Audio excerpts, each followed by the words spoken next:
Tropics update with a certified most accurate weather team at First Coast News. Hi there, friends. I'm meteorologist Robert Spetta. This, of course, is Talkin Tropics, and we're always keeping you posted on not only near term, but looking ahead at the long-range forecast. Because you can see here annotated on the screen. Now, this is not from the National Hurricane Center. I just wanted to kind of show you where we're looking at in the extended forecast. And from the 21st to about the 25th, going to be watching the Gulf Stream, and we'll talk about that in a second. What's leading to that? It almost feels like deja vu, I'll be honest with you. Over the last few weeks, when Invest 93L, how that originally started, Chantal, that originally started, was a trough set up over the state of Florida from the Gulf over towards the East Coast into the Atlantic along the Gulf Stream. We're seeing that potential for something. Now, still long range, but regardless, we get a trough over the state of Florida. It is going to increase that chance of rainfall in that extended forecast. So we're going to talk, of course, about that, the near term. And then at the end of this, I'm going to take some of your questions on Facebook and YouTube. So go ahead, ask some of those questions, and I'll try to get to them here as well for those watching live on our social media platforms. So, all right, first off, the National Hurricane Center, as of Thursday morning, has downgraded Invest 93L to a low chance of tropical development. The reality is this is pretty much running out of time for it to kind of get its act together. This after, traversing the state of Florida, and actually made a hard right turn after coming on shore, had a little swirl past right over places like Putnam County into Flagler County. You had those breezy conditions back on Monday, and then this just kind of walked its way along the panhandle. It's over water for a period of time south of Mississippi and Alabama, but it's not long enough. Not enough time for it to really kind of get its act together. And in fact, we take a look at current satellite and radar imagery. So we're going to switch over to the radar, the ground-based imagery coming out of New Orleans here. And yeah, you can see what I'm talking about. Basically, we'll zoom right in on it. Yeah, there is that broad swirl located in here. You can see it just like that. Low level center pretty much passing right over New Orleans at this time. But I think the biggest topic is what we have been seeing all along. Scattered showers really all along the Gulf Coast here. And once we get to that peak of daytime heating, this is going to help flare up more showers on the right side of this with that inflow coming in out of the south over these warm waters. It's going to be allowing for that energy to build up, and we're going to be looking at scattered showers really all along our coastal areas here. And this is look at the future cast, kind of giving you an idea what I'm talking about. That low working its way along towards the west over land, so it's not really going to have the ability to develop, but it is still going to be pulling in moisture from the south, thus increasing our coastal showers, which over the course of the next several days, we could be seeing some spots getting a couple inches. In fact, as Saturday and the Sunday, that southerly flow is still impacting places like Mississippi, Alabama, over towards Louisiana as well. And then you got those broad kind of breezy conditions along our coastal areas through this morning. But in general, those are backing off as we go ahead through Friday and into Saturday on top of that. So not to say 93L is a nothing burger here. It's not. It is still something to monitor. It still is going to be bringing some heavy rainfall. And eventually, this energy is going to work its way out towards Texas. And it'll be interesting how that influences ongoing relief efforts in parts of Texas, too. Not that they're going to get a tropical system, but just any additional rainfall or influx of moisture to that region could be problematic. All right, so that's more of the near term, of course, tracking with our storm system here.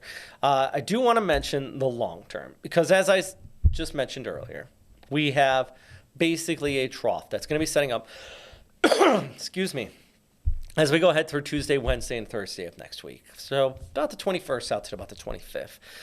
Possible similar situation as we've seen here this past week with 93L and also with Chantal, where we had this trough that did set up. Sea surface temperatures are warm in the area. It could provide enough energy to get a little quick spin up here.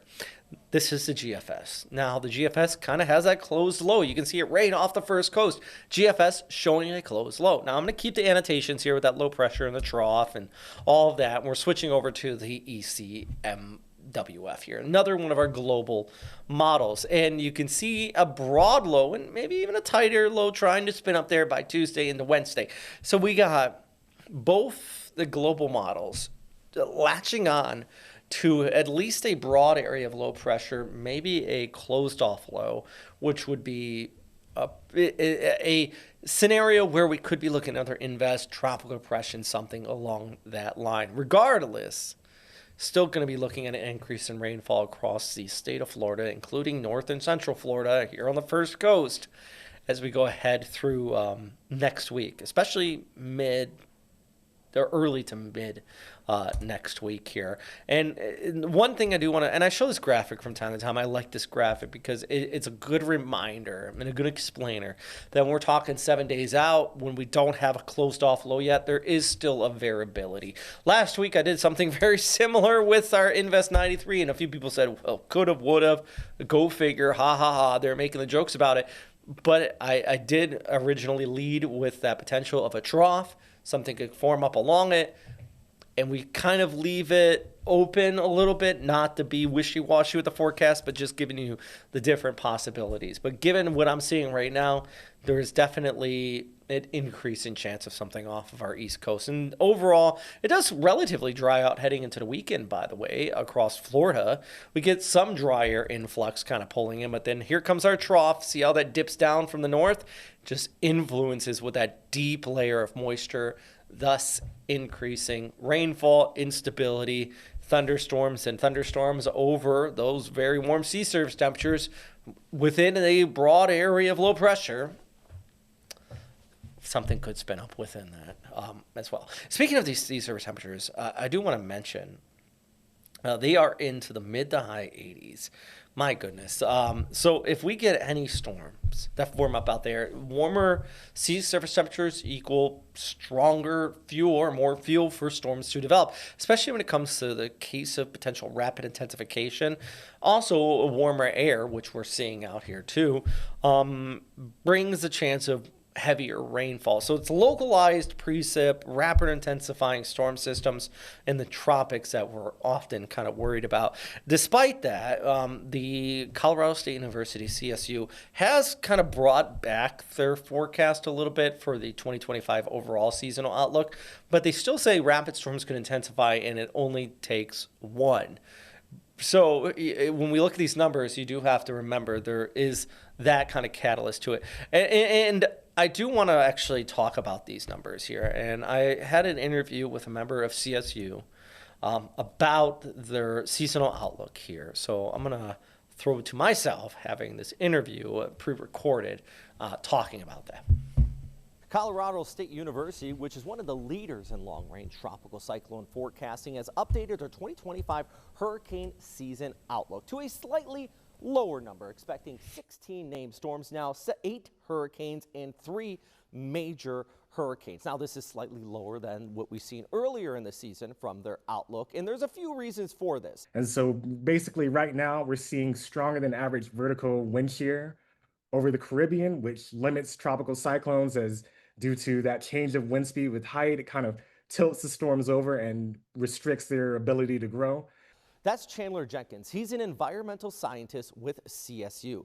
Now, he emphasized to not let the current changes mislead you. We're still kind of expecting an above average hurricane season as the models, long-term models are kind of expecting this kind of vertical wind shear to dissipate as we head into August. And we're still expecting the Atlantic, which is not as warm as it was last year, though it's still above average and still plenty warm enough to get strong tropical cyclones to form. And so yes, still an above average hurricane season in the forecast. But remember, one of the most important notes is this. I want to emphasize the point that it only takes one tropical cyclone in your area to make it kind of an active season.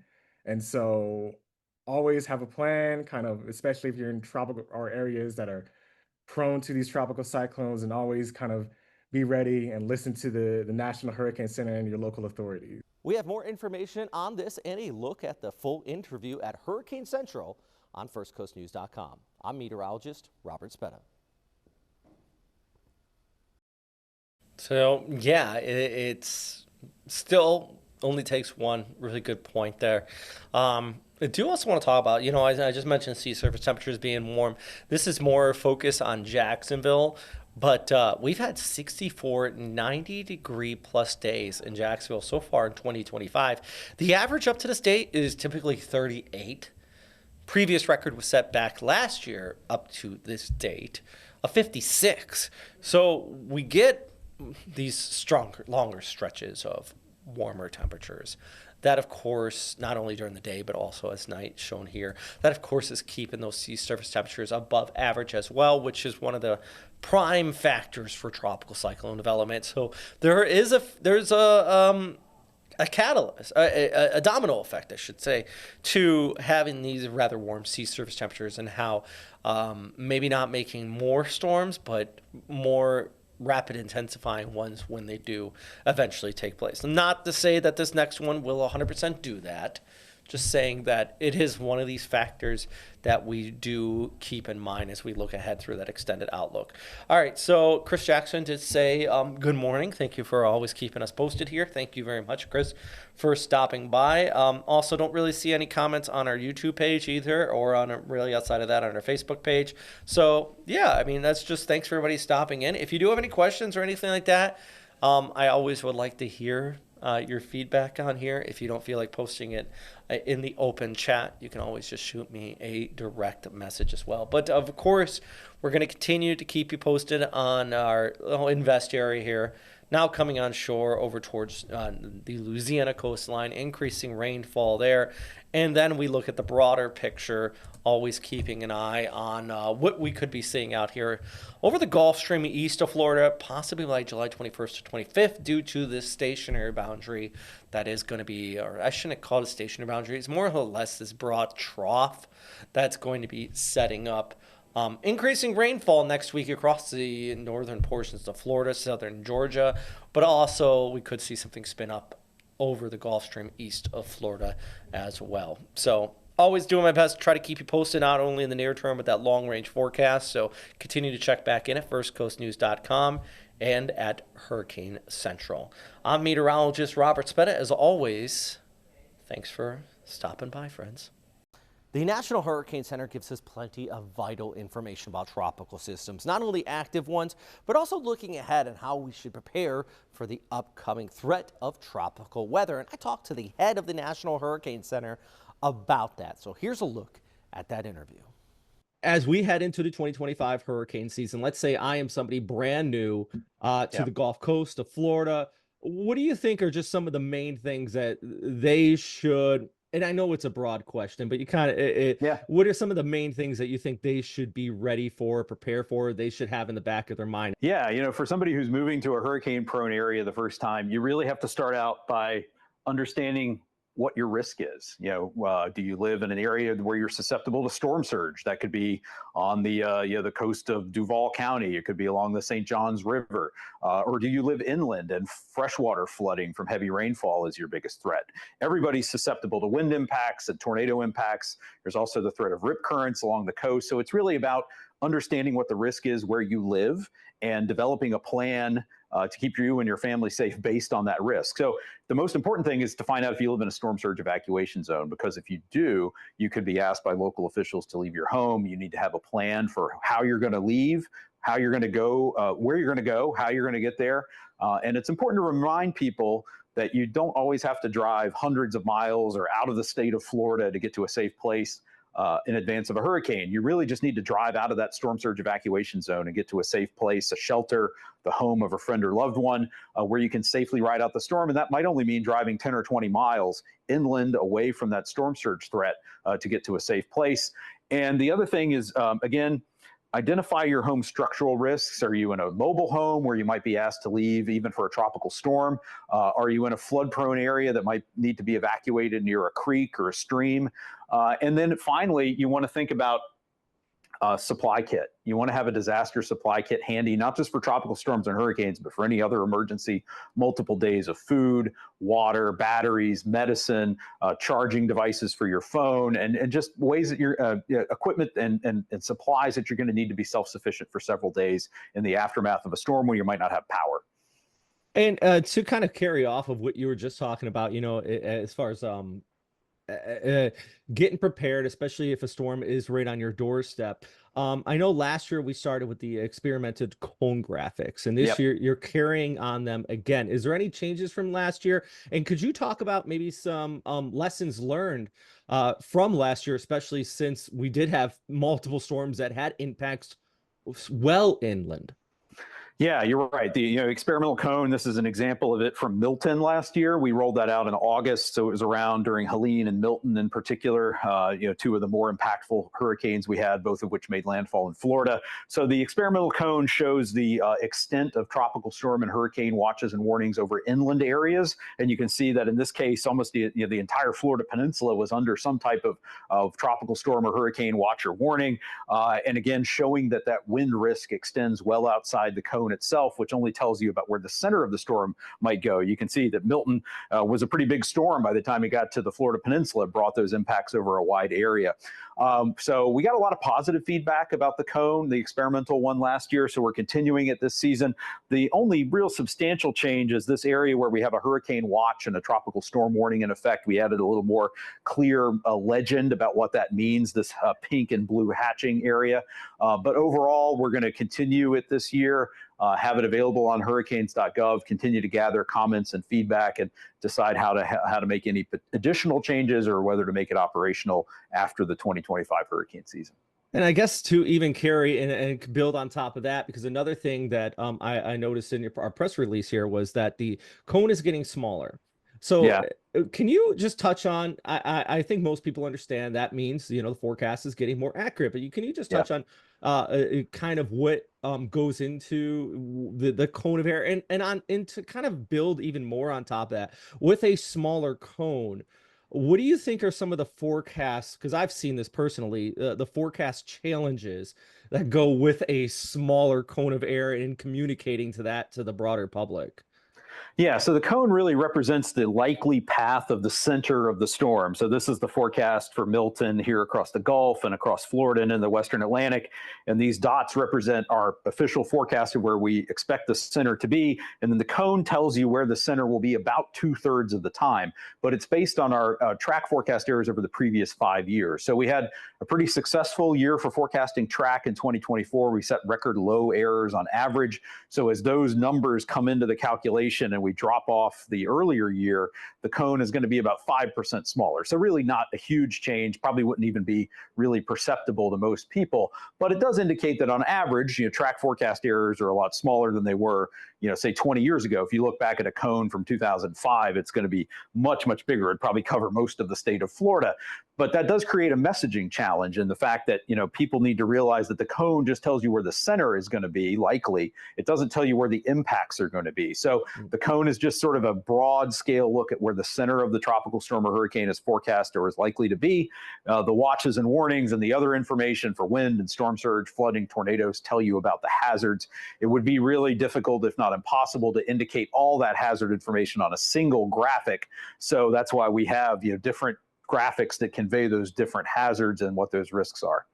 And speaking of graphics and hazards, that really builds right into my next question, because, and this is actually a question not only for the general public, but also for me, the broadcaster.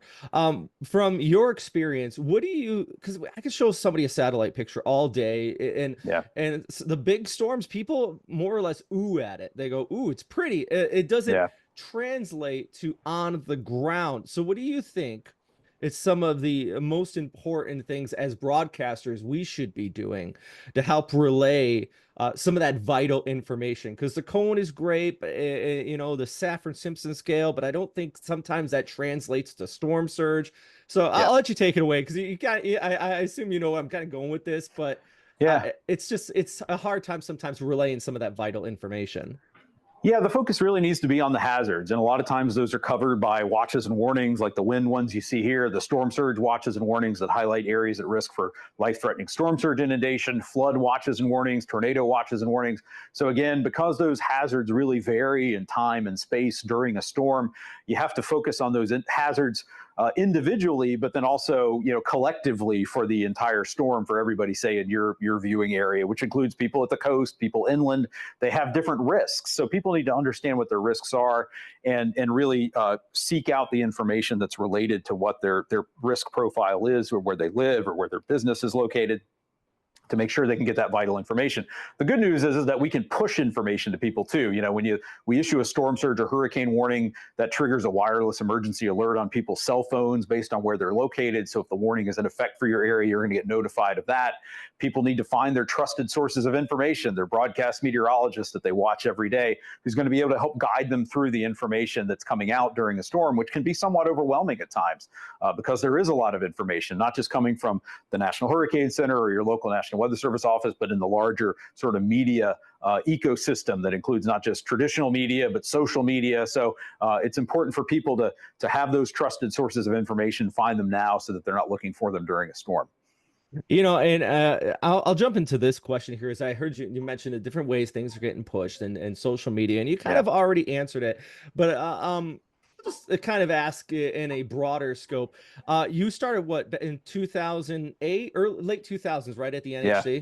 What do you think from your perspective as relaying that information and the public's perspective is the biggest change in the way they get the information about hurricanes?